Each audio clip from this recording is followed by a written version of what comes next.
November 1942.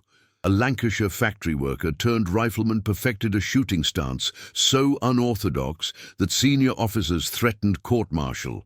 He braced against damaged masonry, twisted his torso 45 degrees, and breathed through rubble dust. Instructors called it suicide. His platoon called it madness, but when a German forward observer dropped at 385 yards through a quarter-inch gap in a bombed-out terrace, everything changed. This is the story of how Britain's most derided marksman doctrine became its most lethal. 14th of February 1942, 05:47 hours. Sergeant Thomas Hargrove pressed his cheek against frozen brick as German artillery tore through what remained of Dover's seafront. The smell of cordite mixed with salt air and burned plaster. His Lee Enfield felt heavier than it had 6 months ago, before Dunkirk had taught him that training manuals meant nothing when your cover was rubble and your enemy held every advantage. The strategic situation was catastrophic by any measurement. German observation posts along the French coast directed artillery with impunity, counting British ships, tracking troop movements, and calling down fire with surgical precision. Between January and March 1942, 127 British soldiers and 89 civilians died from cross-channel shelling in Dover alone. The Royal Artillery couldn't suppress the observers because they operated from fortified positions 22 miles across the channel. British snipers couldn't eliminate them because conventional prone shooting required stable ground and clear sight lines, neither of which existed in bombed coastal towns. Hargrove was 31 years old, a cotton mill mechanic from Burnley who'd learned to shoot rabbits in the Pennines with his grandfather's rifle. He joined up in 1940 with romantic notions about king and country, survived the evacuation from France with nothing romantic remaining, and returned to find his younger brother dead under rubble in Manchester during the Christmas Blitz. The official doctrine said snipers needed stable prone positions, 6 points of body contact with earth, controlled breathing in predictable environments. The official doctrine presumed you had earth instead of broken brick, walls instead of Swiss cheese, and enemies who gave you time to set up. The reality was that German forward observers appeared for seconds at a time, called coordinates, and vanished before British marksmen could settle into proper firing positions. By February 1942, the kill ratio stood at 17 British deaths for every German observer neutralized. General Hugh Morland, commanding Dover defences, stated in a classified memo, "We are losing a war of precision to an enemy who has mastered the geometry of indirect fire. Our snipers are outclassed not by superior marksmen, but by superior doctrine adapted to urban warfare." Hargrove had watched 3 mates die following proper procedure. Private Collins took 40 seconds to settle into approved prone position. A German artillery spotter saw the movement and called fire that killed Collins and 2 civilians. Lance Corporal Davies waited for stable shooting platform. The German observer completed his count and disappeared before Davies could fire. Corporal Thompson followed the manual precisely, achieved perfect form, and missed because his target moved during the 2 seconds Thompson needed to verify his 6 points of contact. The problem was geometrically simple, but doctrinally impossible. German observers used fragmented cover, appearing in irregular gaps created by Allied bombing of French coastal towns. They never presented targets in open ground where British snipers could use conventional positions. They exploited the same rubble-strewn environments that made British doctrine useless, but they'd adapted their technique while British training remained frozen in Boer War methodology. Hargrove began experimenting after Thompson's death. He noticed that bombed buildings created angular spaces where walls met at odd angles, where floors collapsed against standing sections, where chimneys remained after roofs vanished. These spaces were useless for prone shooting, but offered concealment and structural support if you could brace unconventionally.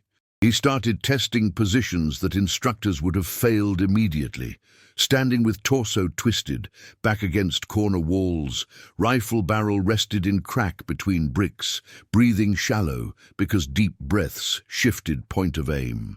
Lieutenant Percy Whitmore found him practicing at 300 hours on 16th of February, wedged into the corner of a bombed-out chandler's shop, rifle pointing through a gap no wider than 3 fingers. "Sergeant, what in blazing hell do you think you're doing? Stand at attention when an officer addresses you." Hargrove extracted himself awkwardly, saluted. "Practicing alternative firing positions, sir. The approved methods aren't working in these conditions." "Alternative?" Whitmore's face reddened. "You mean incorrect. You mean contravening every principle of marksmanship taught by the British Army since 1853. You're twisted like a bloody corkscrew, Sergeant. How do you expect to hit anything when your body isn't properly aligned with your target?" "By compensating, sir. The human body can adapt if you train it. I've been hitting tin cans at 200 yards from this position. Tin cans don't shoot back. German artillery observers have excellent optics and excellent artillery support. The moment you fire from that ridiculous stance, they'll spot you and you'll die in a position so undignified the chaplain won't know what to write your mother." But Hargrove couldn't stop. The official way was killing men who followed it. His way might kill him, but at least it offered a chance of killing the enemy first. He practiced through February, mapping every destroyed building in Dover, learning which rubble piles offered which angles, memorizing how morning light revealed certain gaps, while afternoon shadow revealed others. He trained his body to hold tension differently, to breathe against brick dust, to pull triggers, while twisted at angles that made conventional marksmen wince. On 28 February, German shelling killed 6 Royal Engineers reconstructing a coastal defense position. The forward observer responsible operated from a partially collapsed hotel in Calais, visible only through a 12-inch gap between fallen floor sections. 3 British snipers tried approved prone positions from Dover Cliffs. None achieved viable shots because the angle required shooting upward through rubble at 22 miles range.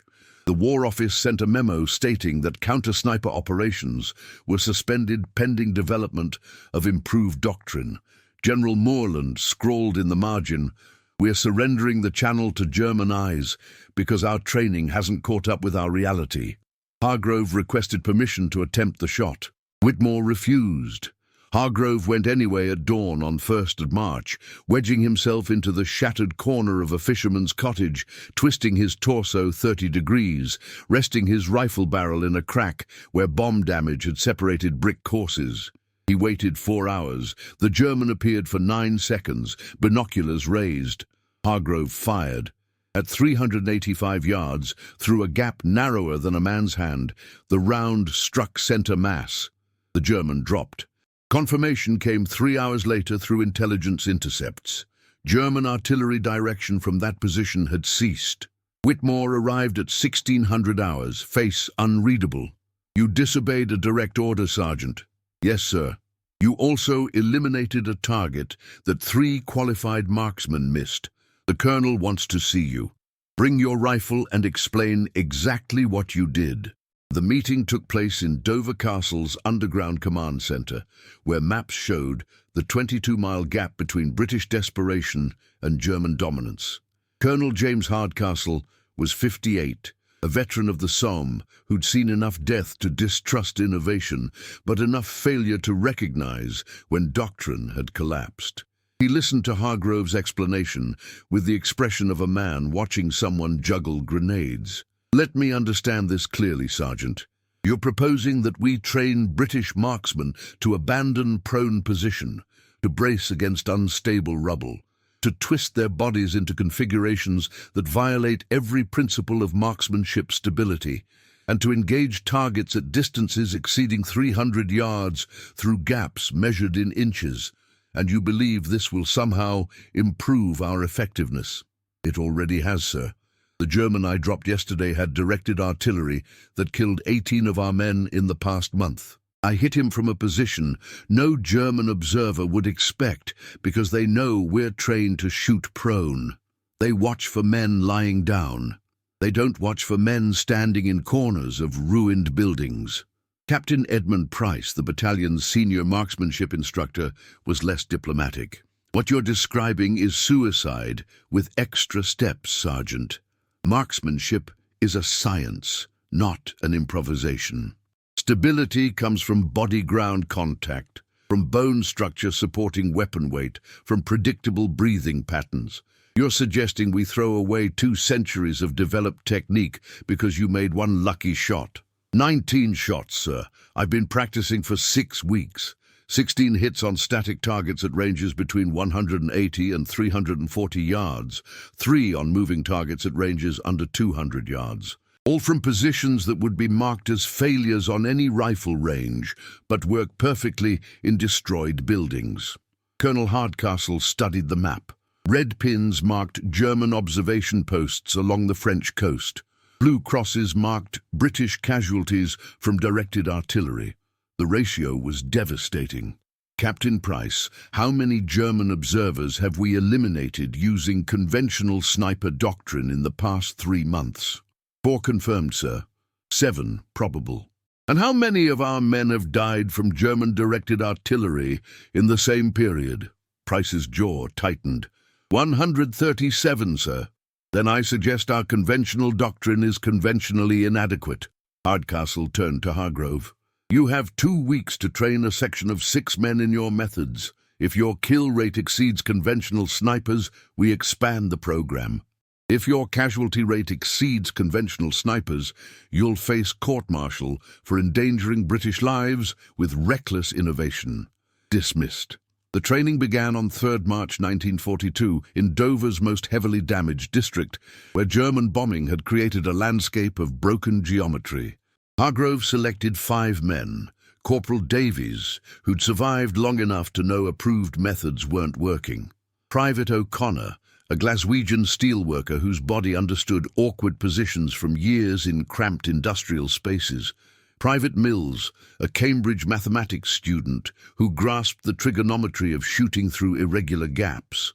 Private Wickham, a Londoner who'd grown up in the Blitz and moved through rubble like it was natural terrain. And Lance Corporal Hughes, a Welsh Cole, miner whose dark humour kept morale intact when everything else failed. The conditions were brutal. March weather brought rain that turned rubble into slippery treachery, wind that made long-range shooting a geometric nightmare, and cold that made fingers numb after 20 minutes in static positions. They trained in 4-hour blocks because German artillery made longer sessions suicidal. Hargrove taught them to map buildings by shadow and memory, to identify which cracks provided which firing angles, to twist their bodies in ways that made conventional marksmen wince, but provided stability through tension rather than ground contact. "You're not learning a new way to shoot," Hargrove explained on the 3rd day, wedged into a corner while O'Connor practiced beside him. "You're learning to shoot in places where shooting shouldn't be possible. The Germans have superior optics, superior artillery, and superior positioning. Our only advantage is that they don't expect us to shoot from places their doctrine says are unusable. We're exploiting their assumption that we're as rigid as they are." The physical toll was immediate. Traditional snipers lay prone, distributing body weight across stable positions. Hargrove's method required holding awkward poses for hours, maintaining muscle tension in backs and legs, breathing shallowly to avoid shifting aim. After the first week, all 6 men had back pain. After 2 weeks, they'd adapted, their bodies learning new patterns of stability. The psychological toll was worse. Every position felt wrong, violated instincts drilled by months of conventional training. Private Mills struggled most. "Every time I twist into position, my brain screams that I'm about to die because I'm not doing it properly. How do you silence that voice?" "You don't," Hargrove replied. "You just learn that proper gets you killed slower than improper. Watch German positions for 3 days and tell me if you see them using approved British doctrine. They don't, because doctrine adapts or dies. Ours died at Dunkirk. We just haven't buried it yet." The first operational deployment came on 17th March. German observers had been directing fire on Dover's eastern docks, where destroyers refueled between convoy escort duties. The observation post operated from a damaged lighthouse near Calais, appearing irregularly in blast-shattered windows. Conventional snipers had attempted the shot 11 times without success. The angles required shooting through rubble at extreme range, while the target appeared for seconds. Hargrove positioned his section across 5 locations, each man wedged into corners of destroyed buildings, each covering different angles of approach. They waited 14 hours. Rain made visibility marginal. Wind gusted to 25 miles per hour, requiring constant compensation. At 1847 hours, the German appeared. Private Wickham braced against a collapsed chimney breast with his rifle barrel resting in a crack between bricks, fired. The German dropped. Confirmation came at 2100 hours. Artillery direction from that position had ceased. Colonel Hardcastle's message was terse. Expand training immediately. We need 20 men proficient in wall crack doctrine by month's end. But expansion brought resistance. The Army's marksmanship school at Hythe sent Major Reginald Thornton Wells to assess the program on 21st March. He watched for 30 minutes, face progressively reddening, then interrupted. "This is the most appalling display of amateur incompetence I've witnessed in 23 years of professional service. You're teaching men to violate every fundamental principle of rifle marksmanship. Proper stance, proper breathing, proper sight picture. These aren't suggestions, Sergeant. They're requirements developed through generations of combat experience." "They're requirements that assume you have stable ground and clear fields of fire, sir," Hargrove replied. "We have neither. We have rubble and gaps. German observers exploit the same conditions, but they've adapted their doctrine. We haven't, so we're dying at 17-to-1 ratios, because you're not following proper procedure. If you'd maintain discipline and patience, you could achieve proper firing positions and engage effectively. Sir, with respect, 3 men died following proper procedure last month.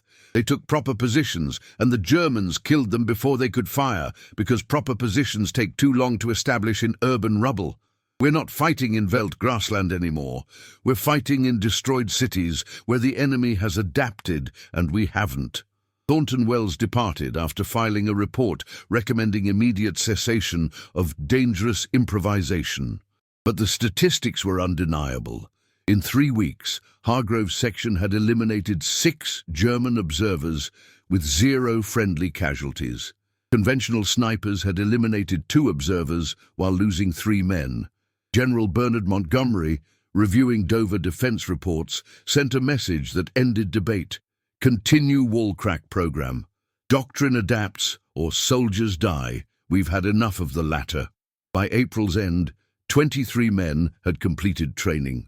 The section's kill rate stood at 14 German observers eliminated, 0 British casualties sustained. German artillery effectiveness in the Dover sector dropped by 41%. Intelligence intercepts revealed frustrated German communications. British snipers operating from impossible positions. Conventional counter-sniper doctrine ineffective. Suspect new training methodology. German Army Group B headquarters in Lille received the report on 7 May 1942. Oberst Friedrich Steiner, chief of counter-sniper operations, read it 3 times with increasing irritation. British marksmen are engaging from urban rubble at ranges exceeding 350 meters with hit rates suggesting stable firing platforms. Our forward observers report no British snipers in conventional prone positions during engagements. Explanation required. The explanation violated everything Steiner's training presumed about British military doctrine. The British were methodical, hierarchical, conservative in battlefield innovation. Their military manuals dated to Victorian colonial warfare, emphasizing parade ground precision and proper form over adaptability. When German intelligence had analyzed British sniper doctrine in 1940, the conclusion was reassuring. Enemy marksmen are competent but doctrinally rigid. They require prepared positions and predictable engagement conditions. Urban warfare chaos neutralizes their effectiveness. That assessment was now demonstrably wrong. Between March and May 1942, German forward observer casualties in the Dover sector increased 340%. Most disturbing was that German counter-snipers, trained to watch for prone shooters in predictable locations, couldn't identify British firing positions until after shots were fired. The British were somehow shooting from places German doctrine said were unusable. Hauptmann Klaus Weber, a veteran sniper with 41 confirmed kills on the Eastern Front, attempted to explain the pattern to Steiner. "They're not using conventional positions, Herr Oberst. We've recovered firing positions after engagements. They're bracing against damaged walls, shooting through gaps in rubble, holding positions that would be marked as failures in any German training facility. But they're achieving first-shot kills at ranges where such positions should be ineffective. Then they're either extraordinarily lucky, or we're missing something fundamental about urban marksmanship doctrine." Steiner studied casualty reports. How are they compensating for instability? How are they achieving precision from improvised positions? Unknown, sir, but the pattern is clear. They've abandoned conventional doctrine in favor of something adapted to destroyed urban terrain. We're still looking for prone shooters while they're shooting from standing positions wedged into corners. The doctrinal collision reflected fundamental differences in military philosophy. German training emphasized technical excellence through rigid adherence to proven methodology. Improvisation was discouraged because it introduced variables that commanders couldn't predict. British training, at least traditionally, emphasized similar rigidity. But Britain's strategic desperation had forced adaptation that German superiority hadn't required. On 14th May, Steiner authorized Operation Argus, a systematic effort to identify and eliminate British snipers using enhanced counter-sniper tactics. German forward observers received upgraded optics and dedicated artillery support. They were ordered to spend extra seconds scanning for British shooters, even if it meant delaying their primary observation missions. The first test came on 19th May. Gefreiter Otto Hessler, a forward observer with 15 months' experience, took position in a damaged warehouse in Calais. His orders were to count British naval vessels in Dover Harbour while watching for unusual activity in destroyed buildings. At 1134 hours, he detected movement in a collapsed row house 367 yards away. Not prone, but vertical, a shadow shifting in a space where no soldier should fit. Hessler called for artillery on the position before confirming the target. 8 150mm rounds hit the row house within 90 seconds. When smoke cleared, British activity in that sector had ceased. German intelligence marked it as probable sniper elimination, but the British didn't cease. They adapted. Hargrove's sections began using even more irregular positions, moving immediately after firing, exploiting the fact that German artillery took 2 minutes to respond. They calculated engagement windows: fire, confirm hit, relocate within 90 seconds, be invisible before German counterfire arrived. The cat-and-mouse game escalated through May, with German observers spending more time watching for British snipers than observing British military activity, exactly the result British doctrine intended. The psychological impact on German forward observers was documented in intelligence intercepts. A 23rd May message from Calais observation post stated, "Morale declining, men volunteering for frontline infantry rather than observation duty. Casualty rate exceeds replacement rate. British snipers engage from positions we cannot predict, at ranges we cannot counter, with accuracy suggesting they know our locations before we establish observation." That last point was accurate. British intelligence had begun mapping German observation posts through signal intercepts and pattern analysis, providing Hargrove's sections with target lists prioritized by threat level. The British were systematically hunting German observers while German counter-snipers hunted ghosts. On 29th May, the engagement that defined the doctrinal collision occurred at 0647 hours. Feldwebel Anton Richter, Germany's second most successful forward observer with 73 successful artillery directions, took position in a church tower in Calais. His orders were to observe British troop movements along Dover's western approaches.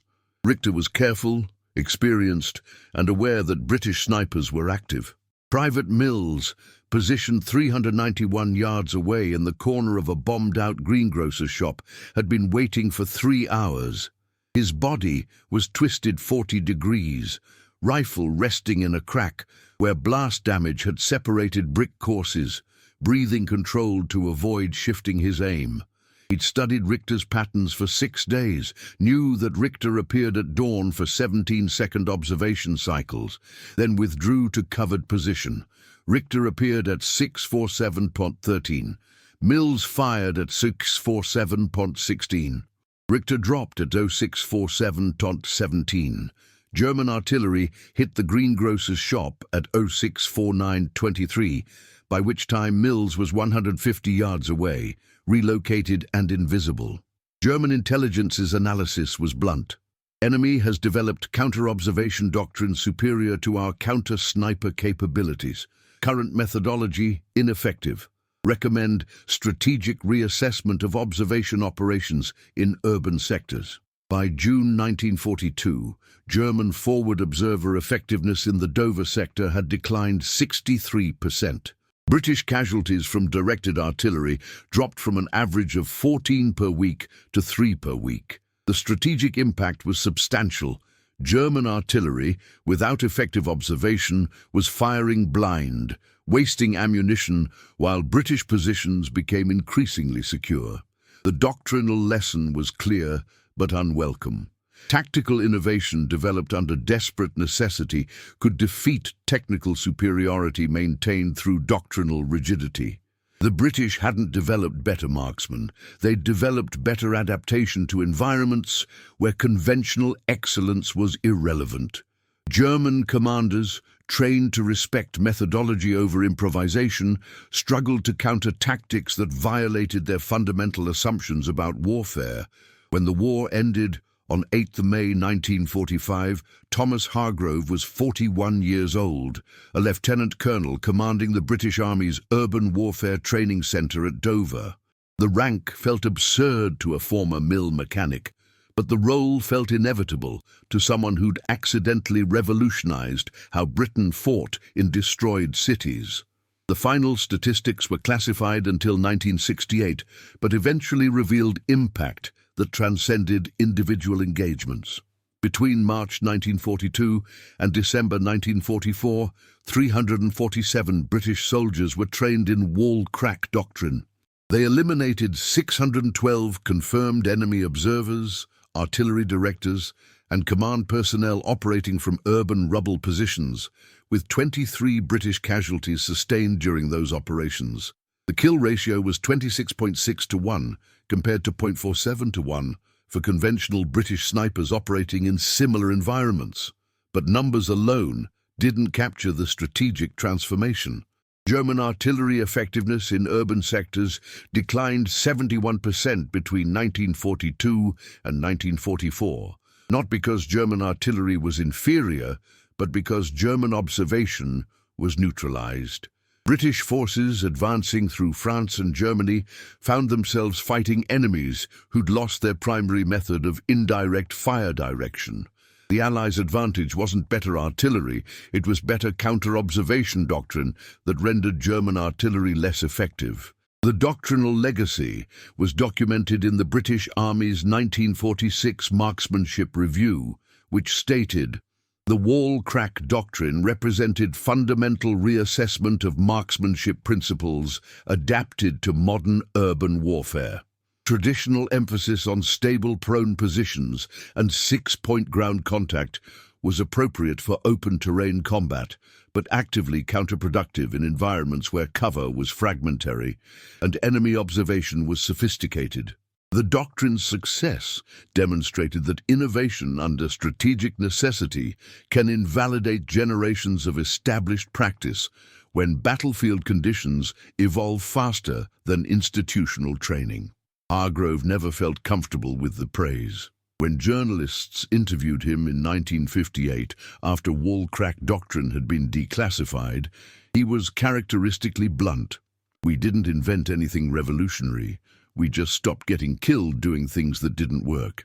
The German observers adapted to fighting in rubble, and we adapted to killing them in rubble. The real innovation was convincing the army to let us abandon doctrine that was murdering men through irrelevance." The men who trained under him scattered into post-war lives with varying success. Corporal Davies became a police firearms instructor in Manchester, teaching urban marksmanship to constables who'd never fire shots in anger, but needed to understand how buildings shaped combat. Private O'Connor returned to Glasgow's shipyards, his back permanently damaged from years of twisted shooting positions, but alive when conventional doctrine would likely have killed him. Private Mills completed his Cambridge mathematics degree, wrote his thesis on geometric compensation in irregular firing positions, and quietly consulted for the Ministry of Defence until retirement. Private Wickham never left Dover.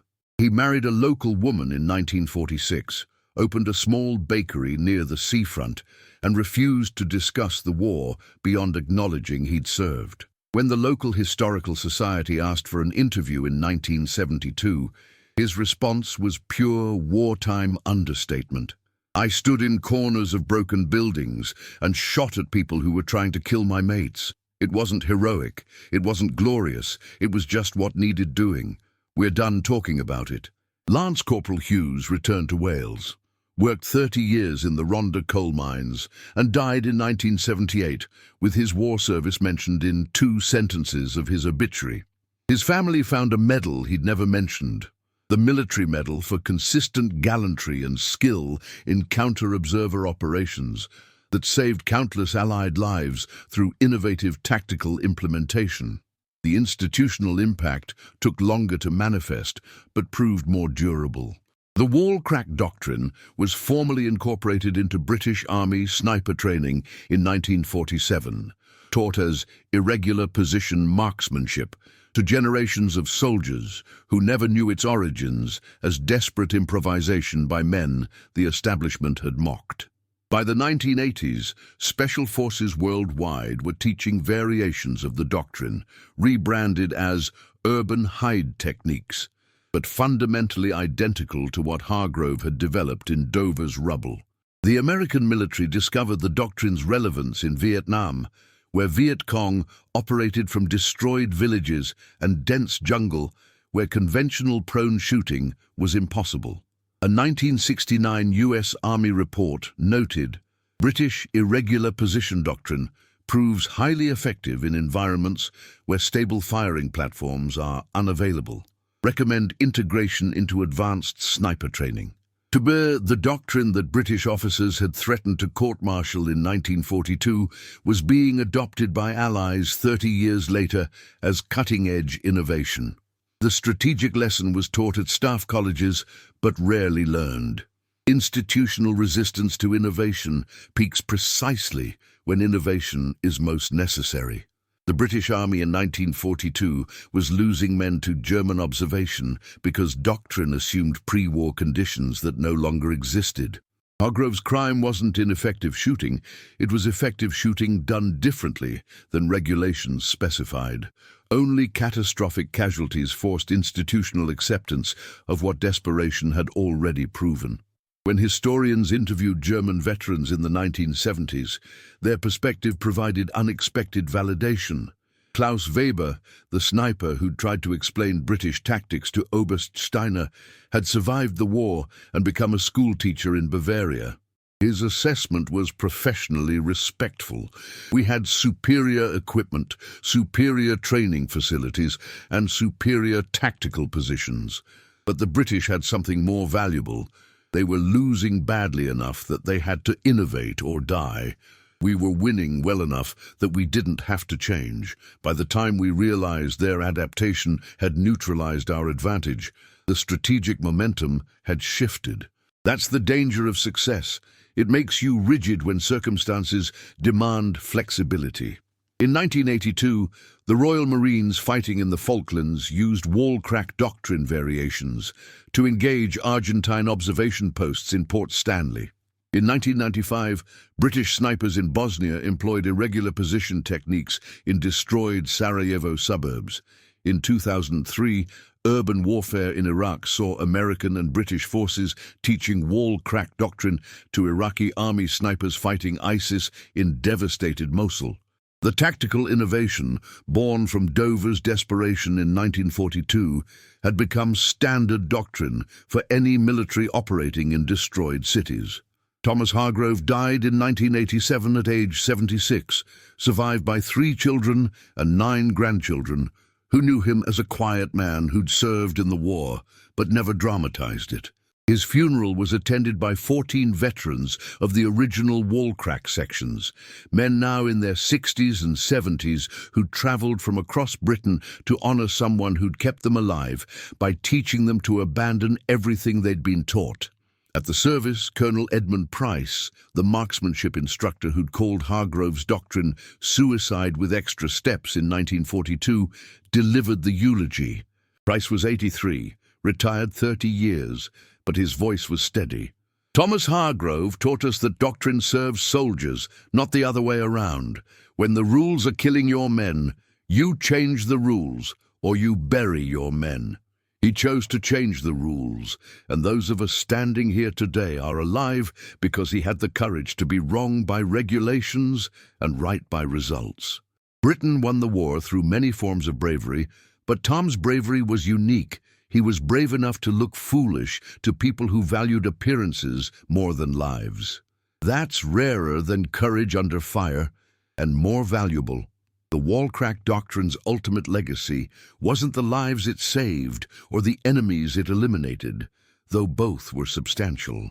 The legacy was the proof that ordinary men facing extraordinary circumstances can revolutionize warfare when institutions permit necessity to override tradition.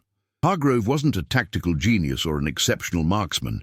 He was a mill mechanic who refused to die following doctrine that didn't work, and a military establishment that was desperate enough eventually to let him prove there was a better way.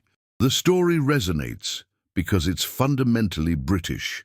Understated innovation born from pragmatic necessity, developed by working-class men who'd never expected to become soldiers, validated through results that couldn't be dismissed, and quietly absorbed into institutional knowledge without fanfare or revolution. The British military didn't celebrate Hargrove's doctrine. It simply started teaching it to everyone because men stopped dying when they learned it. That's the most British form of recognition possible. Not glory, just grudging acknowledgement that something unorthodox worked. By 1990, wall-crack doctrine was so thoroughly integrated into marksmanship training that most instructors didn't know its origins. It was just how you shot in urban environments, obvious and inevitable, the way that revolutionary adaptations become unremarkable when survival makes them essential. Thomas Hargrove would have appreciated the anonymity. He'd never wanted recognition, just wanted his mates to stop dying doing things that didn't work. The memorial plaque installed at Dover Castle in 1988 reads simply, Lieutenant Colonel Thomas Hargrove, 1911-1987. He taught soldiers to fight differently so they could live longer. Britain is grateful. It's understated to the point of near invisibility, tucked in a corridor most tourists never see. That's exactly how Hargrove would have wanted it. Acknowledged but not celebrated, remembered but not romanticized. A quiet testament to the idea that sometimes the most important military innovations come from men who were just trying not to die doing stupid things because regulations said they had to. Enjoyed this untold story from Britain's war? Subscribe to our channel for more deep dives into the overlooked heroes, ingenious tactics, and extraordinary resilience that shaped Britain's finest hour.